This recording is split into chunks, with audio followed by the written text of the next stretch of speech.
We are back. Giants Baseball, past, present, and future. I'm Ralph Tyko. The host is Tim Haller. How are you, Good sir? evening, everybody. I'm doing good, Ralph. Good evening, everyone. And how are you doing, Ralph?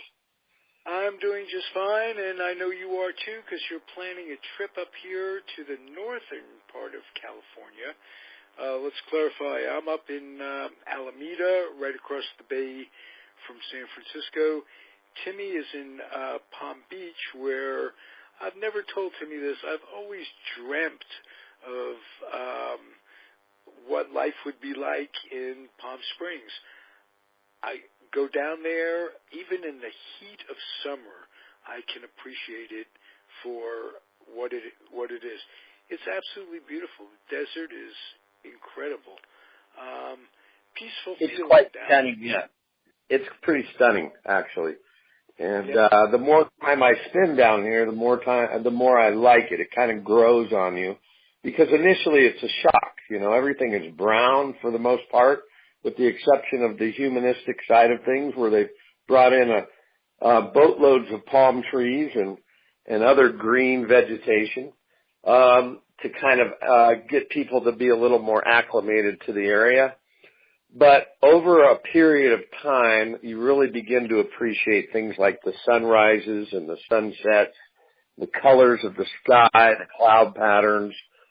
It does get pretty warm here in the summer months, well above 100 degrees. But I'm fortunate. I have a place down in the lower desert in Indian Wells, which is a neighboring city to Palm Springs. And I also have a nice little cabin retreat in the high desert in a little hippie town called Yucca Valley. And it's on the way to the United States Marine Base station out in 29 Palms, which is the eastern portion of San Bernardino County. Yeah, so you get some elevation too, so you're up in the mountains a little bit, which right. My first winter I spent here this year, it's about 3,300 feet. So we had a couple of snow frostings. It got pretty chilly up here during January and early February. But it's just an absolutely beautiful place. But I have to tell you, I left my heart in San Francisco. Right. You guys San Mateo is close to Foster City? It is. It's a neighboring city. Right, correct. Okay, and a lot of the Giants back in the 70s, 60s, 70s lived in and around Foster City. The commute to the stick was right there. And tell me what it was like in the basically the suburbs of San Francisco. Growing up. Wow, I could write a book about growing up on the peninsula. It was just and it really was all I knew, but boy, was it awesome. Just the community itself, and then you had the architecture and the roadways and the beautiful trees and everything back in the 60s and 70s. It wasn't even nearly as congested as it is today. So you could get around pretty easily. And we had those iconic stores like the Macy's and the Sears, the Hillsdale Mall, and some of the architectural pieces of homes in Hillsborough and San Mateo Park. And, we were a stone's throw from Candlestick, and we'd go up for Niner games, and, of course, the Giants. We'd go to the Cow Palace to see the Warriors play. And everything seemed to just be so close and convenient. The people, the community, everything was just, it was that idyllic kind of Hollywood sort of portrayal of a perfect place. Perfect community kind of thing. Everybody helped each other when there were emergencies, and it was nice. It was nice, except for the wind that blew through Foster City. Can you address that? I only spent time in Foster City when I was young playing baseball, and we did not like playing in Foster City. The winds were horrendous. And and they didn't really have a buffer. As many know, Foster City was really a landfill. Back in the late 50s and early 60s, that whole section of land was generated by man. It was landfill and soot and sand, and it was marshland kind of stuff. And right. And then they developed it into this really a little. Well, now it's a big city. It's a good-sized city, probably 100,000 plus. But when you were there, it was just housing, basically. It was just houses. There was no business, which they've got a huge business development, commercial properties, et cetera.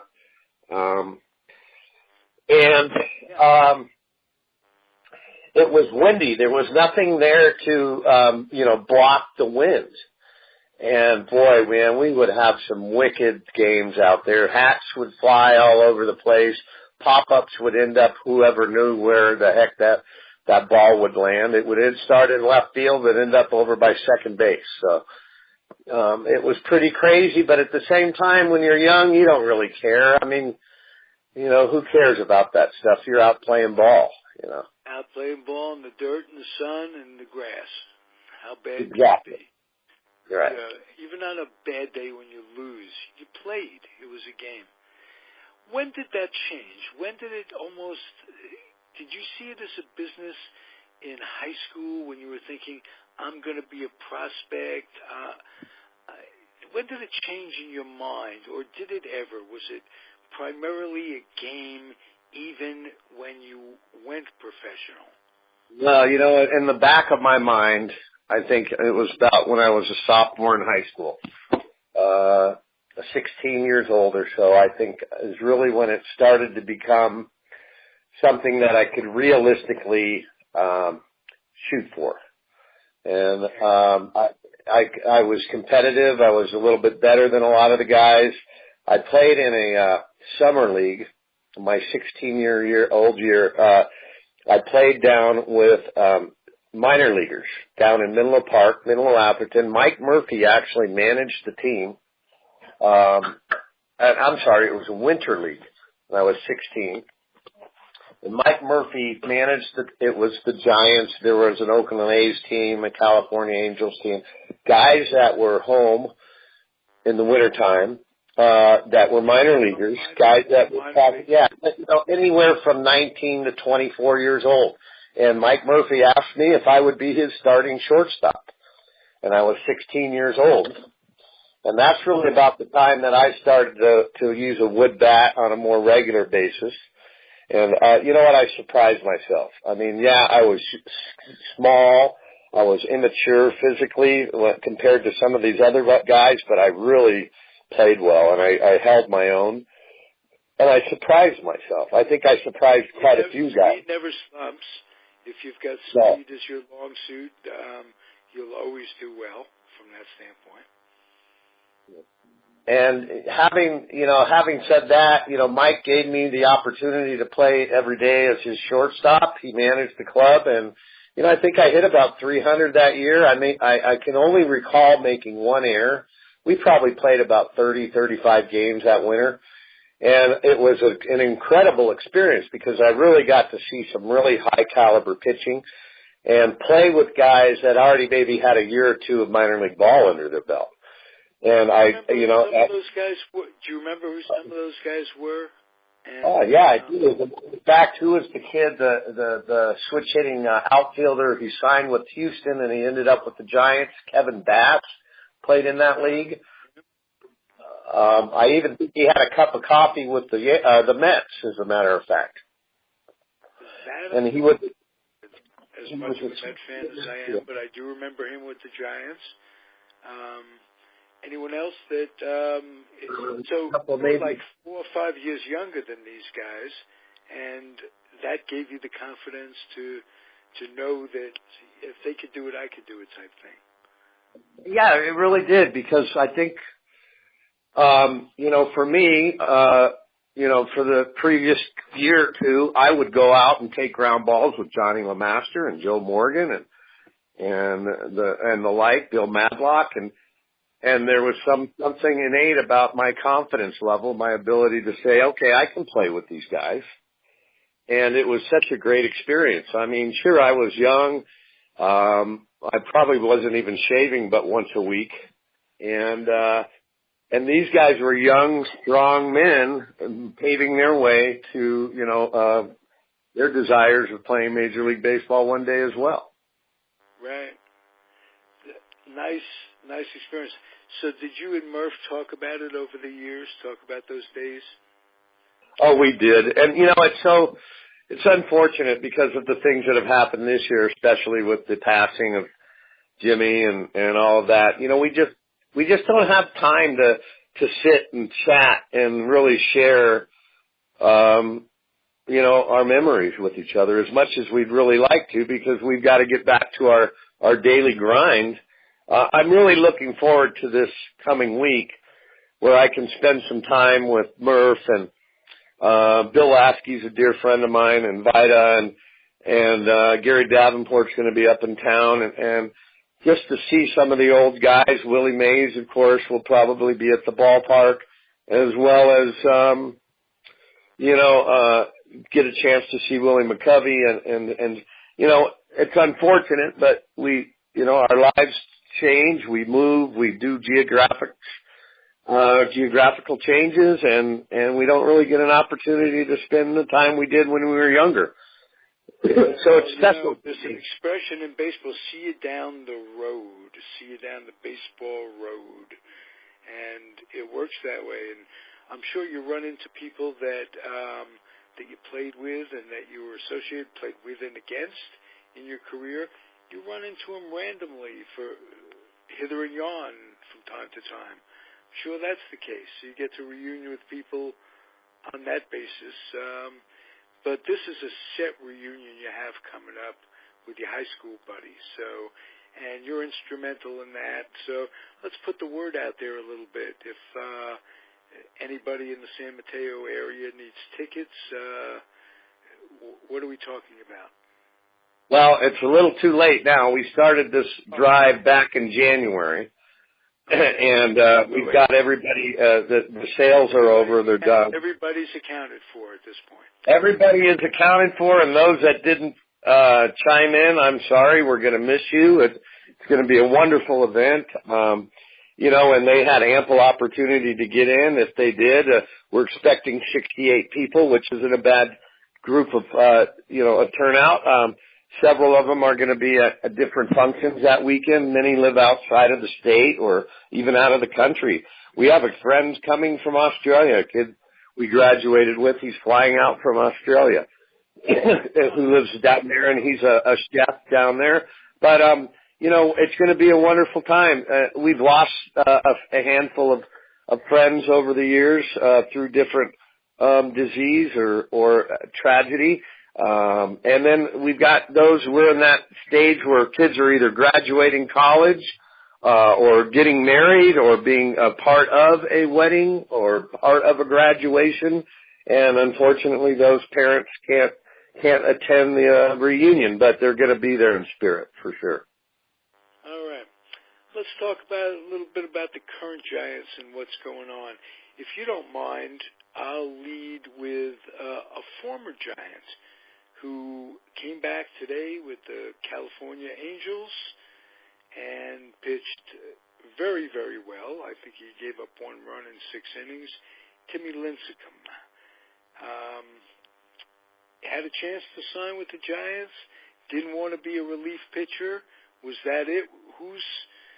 They came close. Do you have any insight as to whether or not it was the Giants' decision not to sign him, or his decision to go with the Angels? Well, I think the Giants would have been willing to sign him had he been willing to want to be coming out of the bullpen. And his designs and his desires were to be a starting pitcher. And I think he got an opportunity with a club that is in desperate need of starting pitching. It was a good fit for Tim. I think he He's got a nice little incentive package contract put together. He demonstrated that he certainly can still pitch at the major league level. I think at this stage of his career, he's better suited for the American League because he can get away with walking a couple more guys, etc. Today, his outing was superb. I think he struck out 2 and walked 1, gave up 3 hits, and that's the key to anything is just keeping guys off base, throw strikes. And he's logged 6 innings to get the win. I think he was pretty impressive considering, that he hadn't won a game since last July. No formal spring training, which makes it difficult. You're getting in shape on the go, so to speak. Really nice. Nice to see. As a Giant fan, everybody has to wish him a lot of luck. I mean, that's the best you can say. Absolutely. I think there are some fans out there that are more toward the emotional side of things. They would have loved to have seen him back in a Giant uniform, but unfortunately or fortunately, whatever way you look at it, baseball is a business, and the Giants have done a pretty good job of putting a very competitive club on the field this year. I'm a little bit surprised. I'm impressed. But that's the Giants for you. They just continue to get better, stronger. They've got these kids that are really contributing this year.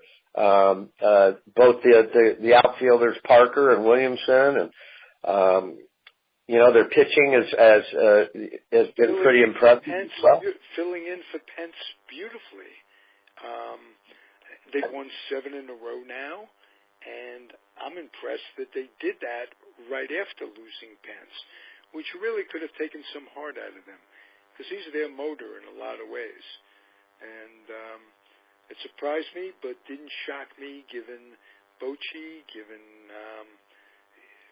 Wotus, just given that core of winning that has become them.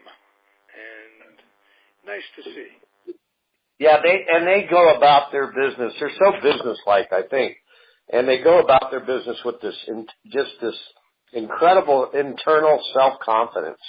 They're not brash. They're not flashy. They go out and they make the plays. They hit the ball. They move the guys over. They throw strikes. They make the defensive plays. They have timely hitting, opportunistic hitting. As case in point today, Panic with the 3-run dinger in the top of the 9th, or 8th. I can't remember what frame it was in. But, the Giants are a machine. They really are. And of course, in 2016, all we really hear about are the Chicago Cubs and how wonderful they are. Don't count out these Giants. They're competitive. They really are. The Cubs are just beating everybody handedly. Except the Giants. I think when they came into town, they really had some competitive ball games, and I think we're going to see some exciting baseball through the rest of this year and through the postseason with the Giants. Absolutely. What are you most impressed with this year? With me, it's Posey, who keeps getting better defensively. Am I imagining that, or does this guy just seem so much more smooth? You weren't a catcher, but certainly your dad, the late Tom Haller, who caught and coached and general manager with the Giants. You know a lot about catching. You could have been a catcher had your dad made that decision. Do you see that in Posey? Do you see a marked improvement in his defense over the years, but especially this year? The one thing that impresses me about Buster is his throwing has really improved. His accuracy, his quick release. He's always been really good at calling a game and framing pitches. He's always been probably one of the better catchers in baseball in terms of getting pitches called strikes that may not quite be strikes, if you know what I'm saying, because of the way he frames the ball. And the respect that he gets and the confidence that he has from his pitching staff is incredible. I really do think that these guys love to throw to him. He is that leader on the club. He's not a boastful guy. He's not an in-your-face kind of guy, but he is a field general. And I think in a lot of ways, in that way, anyway, he reminds me a lot of my dad and the way my dad handled the staff in the 60s. Right. And I think that even he is going to become a relative, and he's shown this over the last 8 years as a major league player, a very consistent contributor offensively too. He comes with big hits. He's strong. He doesn't strike out a lot. He uses the whole field. He hits for average. If there's one thing that I have noticed, he's slowing down a little bit in terms of his leg speed.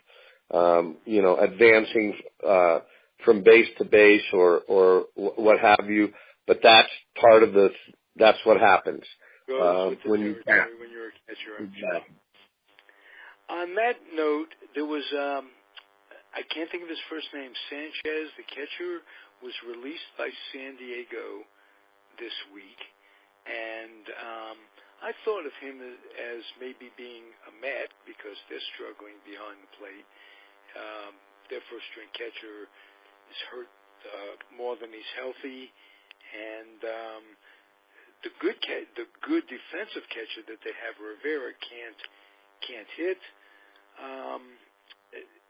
What do you know about Sanchez? Do you think he'd be a good bet for the Mets, or even coming back to the Giants somewhere? I think he would be a good fit for the Mets. I really do. I think Hector's long suit always has been his defensive abilities. He's not a great receiver. He's not a very good receiver. He's got a better than average arm. But what I like about him is he swings the bat. He's a pretty good hitter. And, he can come off the bench. When a catcher not over the hill in terms of age, he's 29 maybe, just is released like that, I just wonder, Yeah. And, I honestly don't think that he'll land with the Giants. I really don't believe he will. The Giants are pretty strong with their catching core, and even you've got the kid in AAA who was, quite a contributor over the last year and a half at the big league level as well. Who was hurt. He's playing in Sacramento and he's doing good, yeah. But, this kid Trevor Brown's been doing an incredible job as the backup catcher. He swings a pretty good bat. He handles the staff well too. He throws the ball well.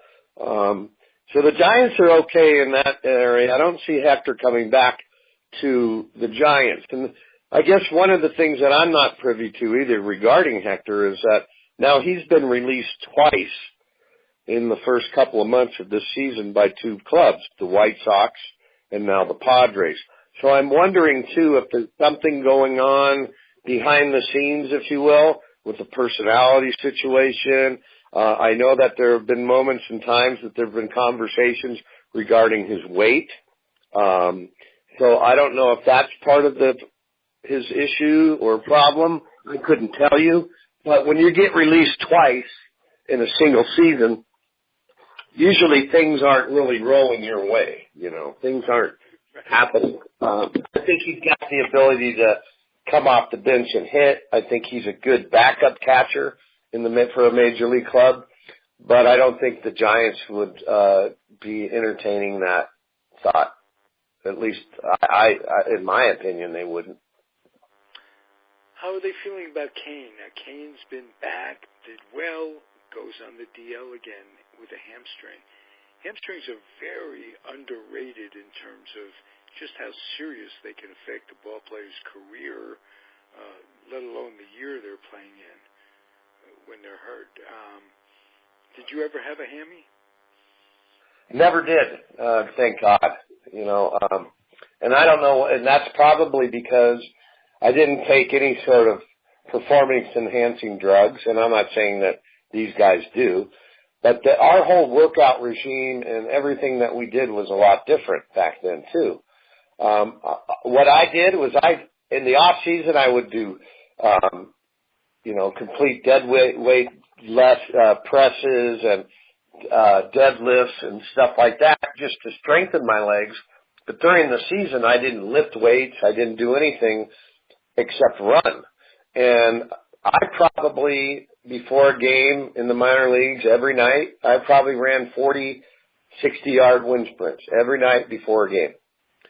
During batting practice or before batting practice or before the game even. I was always running, and that's what made my legs strong. I didn't want to. Mind strong too when you were out there doing that. There are a lot of ball players I've seen in the minors and in the majors that will work. Just to get your head going, they'll work out. Does it help you that? Am I right about that? Well, for myself, I know that I always had to stay loose. Thank God, I played most of my games in the Midwest and back east to where the weather was conducive to staying loose. It wasn't that cold except in the spring, early, spring.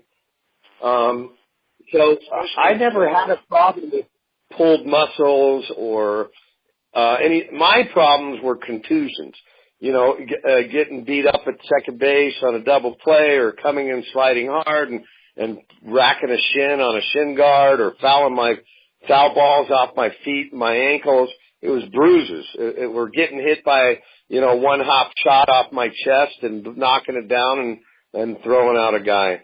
It was that kind of thing, and unfortunately at the end of the day, getting hit in the face. But yeah. It wasn't anything that was, with my body as far as, injuries to my arm, my shoulder, my legs, no pulled muscles, no back spasms, no neck pains. I didn't have any of that, and I just didn't. Were it not for that accident, who knows, Timmy?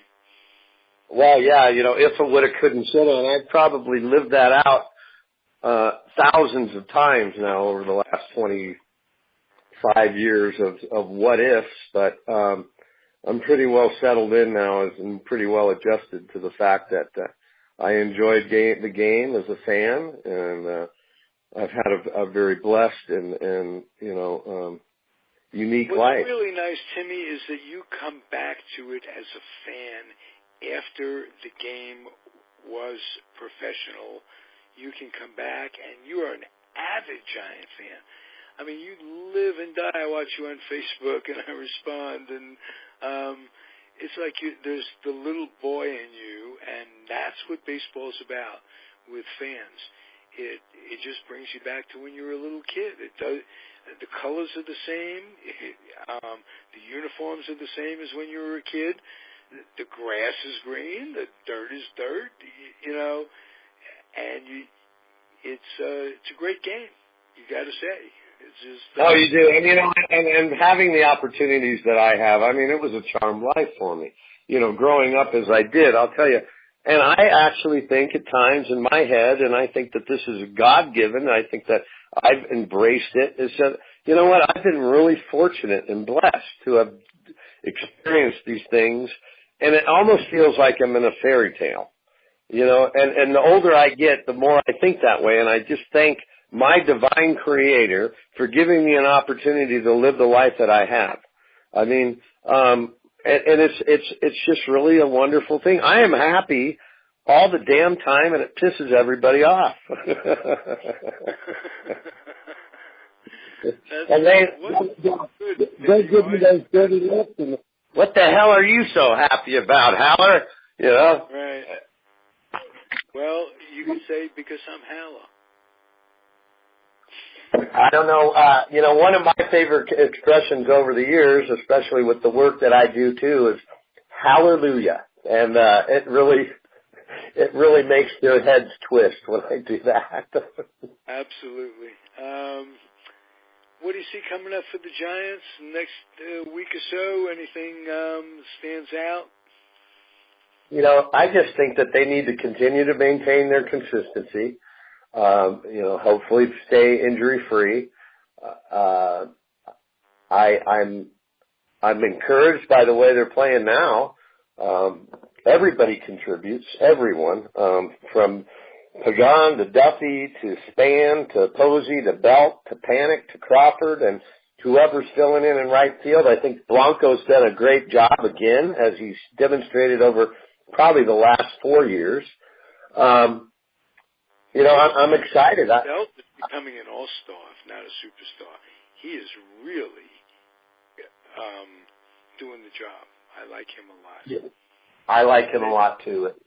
It just goes to show you got to have patience with the left-handers all the way, pitchers and batters. For some reason, it takes them longer to develop. Koufax is a good example, but just one. Takes a long time for lefties, but it's worth the wait. It is, at least in this case with Belt, he's really impressive. He's made his game very similar to that of Joey Votto's, in terms of his patience at the plate. A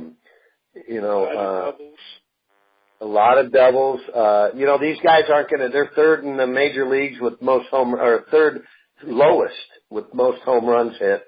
They don't need a lot of power. They move that. They just keep it running, the line going, base hits, extra base hits, stolen base here, a hit and run here, move a guy over with a bunt. And they generate and they manufacture the runs that they need, whether it's 3 or 4 runs a night to win because their pitching's so strong. I wish the Mets could play like that. The Mets sit back and wait for the home run. They have no speed. Lagares on the DL, their only speed. He's hurt.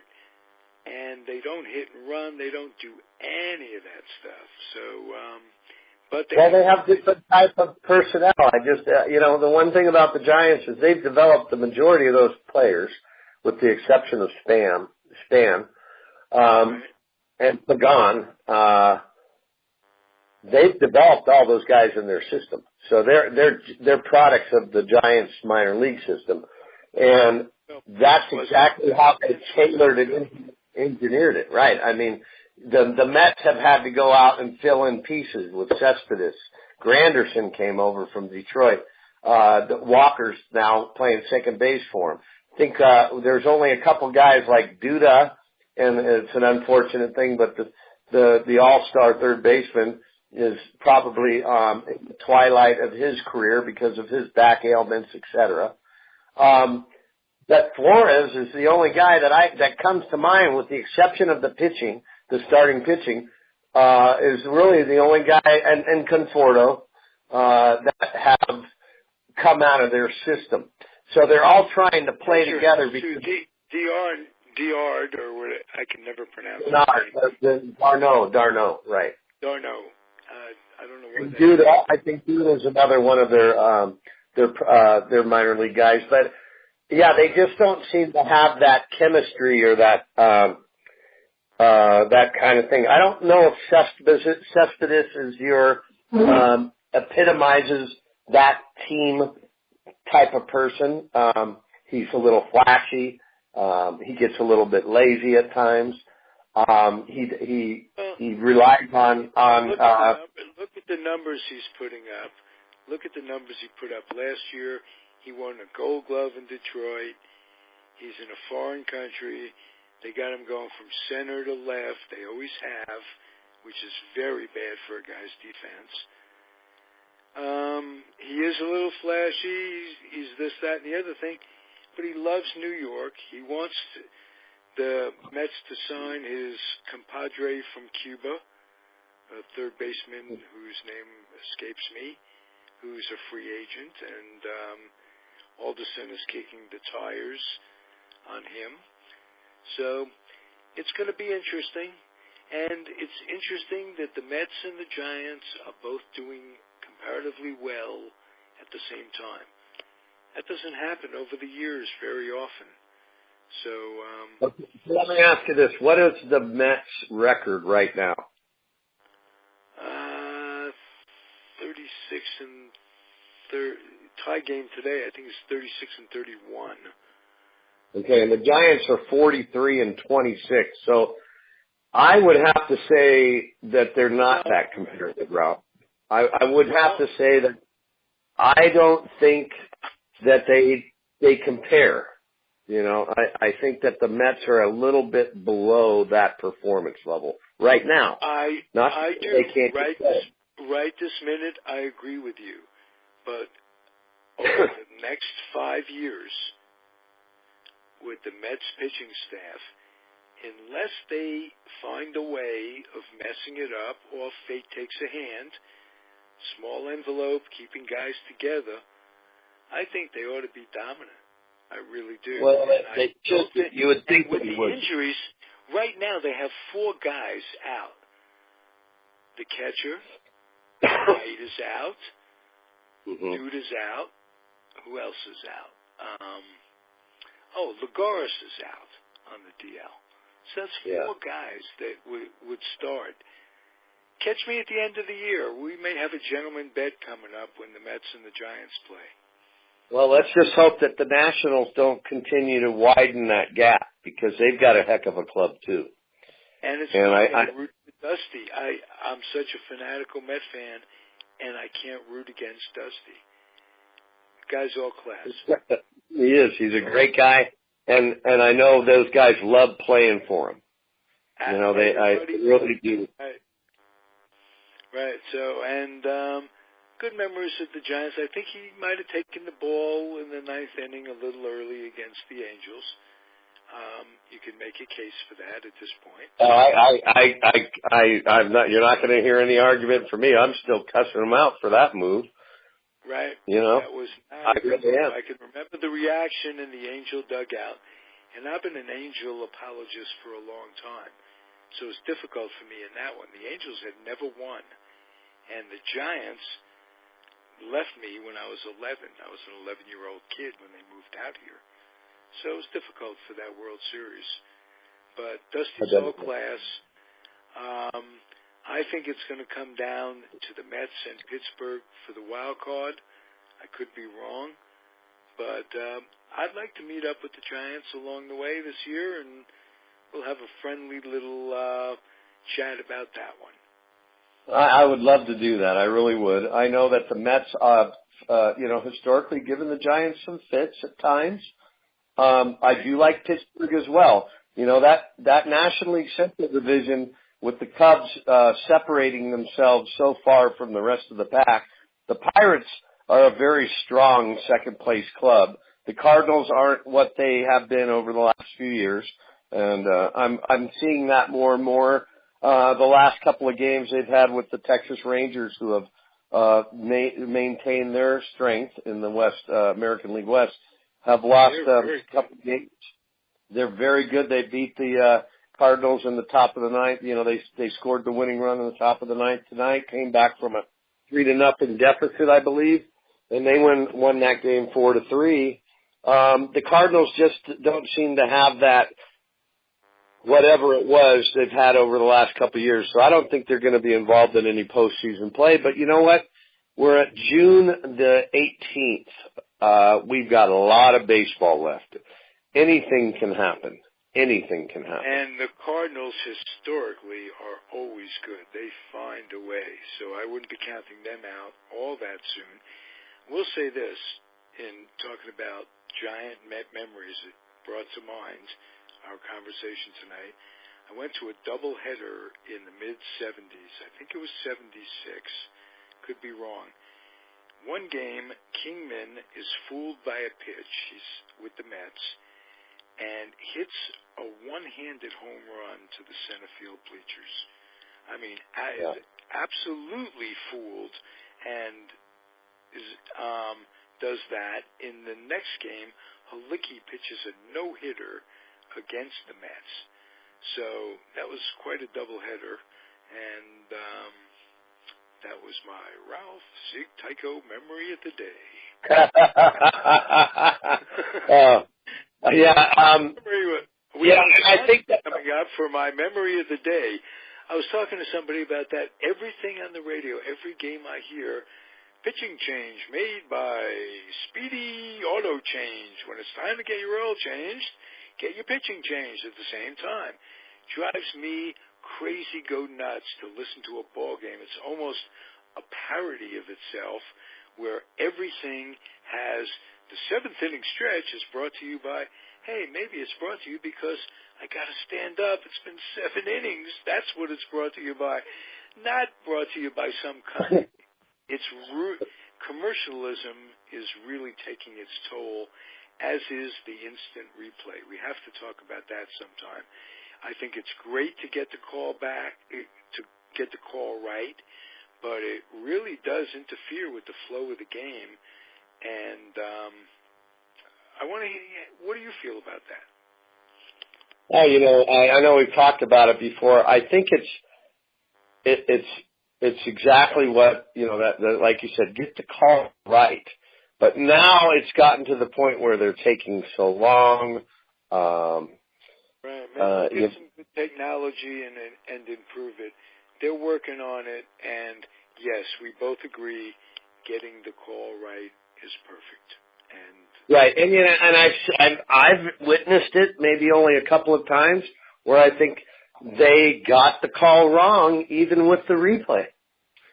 I've seen that. I think this bang bang play at first is, how do we really know when that ball is in the web or the glove or in the foot is actually on the bat? Unless it's a clear, absolute, oops, the guy messed up, let the call stand. If you have to look at it 6 or 7 times from 6 or 7 different angles, it's never going to be clear, and you should let the call stand, and there you go. All right. And another thing, one thing I will say too, we'll close with this. One thing I have noticed, Ralph, is that guys today go into the bags a lot harder than they did 20, 30, 40 years ago. And what I mean by that is you see a lot of guys slide actually through the bag and come off of it and get tagged and called out. I don't recall that happening a whole lot 30 years ago. Guys slid into the bag, they held on to it. Case in point, a Maury Wills or a Lou Brock or whatever. Now I don't understand the head first slide unless there's a special circumstance. Especially sliding into first is an idiotic move. It's ridiculous. Guys are going to get hurt. You run through that bag like there's a finish line, like you're running a track. Exactly. You drive it's not going to speed you up to slide. No, it slows you down. Right, it slows you down. So I don't understand that, but there's a lot of guys that have hand injuries that slide in head first that mess up their careers or mess up a year coming back from a hand injury. So I don't understand that one either. But there's a lot of things that people don't understand about me. So well, you know what, Ralph? We're going to have a lot of shows to where we can sit down and discuss how we're going to correct not only baseball but the rest of the world. We can do that anytime you want to. I don't want to do it on this show, but I would love to have you come on my podcast show where we could talk about some of the rest of the world and what's going on. We have a lot of commonality in the way we think, but we also we come from a big difference in our upbringing, and it'll be very interesting to explore the way how we got to where we got to, good, bad, and indifferent. Not to say either of us are by any means perfect, but we both went around the track in our own special way, and it'll be fun to do that on I don't want to do that on a baseball thing, because that's not what this is designed for. No, we want to stick to baseball. Absolutely, but let's do it on my podcast, Flying High Over the Zone, on the same Comfortably Zoned Radio Network networks or whatever the hell it is. See how I could almost be in radio? If you see why, Timmy. God help me. The more I talk to you, Ralph, the more you are a spitting image of George Carlin. All right, I'm going to do my calling for you, okay? It's all bullshit, and it's bad for you. That's there you go. I love it. That's the best I can do. George Carlin was great. Rest his soul. That guy had a way of looking at things that he made humans out of all of us. And he called attention to our differences and made light of them and realized that we're just all humans. And that's really nice in a humorist. That he's not just a guy that makes you laugh, funny, ha-ha type thing. Make you laugh and think at the same time is a good deal. So we'll talk Carlin and other things on Flying High Over the Zone, and we'll continue to talk baseball on Giants Baseball, Past, Present, and Future, a Comfortably Zoned Radio Network production. See you, Timmy. Take good care, Ralph. Be well, everybody. Thank you. Can't wait to see you next week. It'll be cool and I'm looking forward to it. Thank you. Bye-bye. That'll be fun.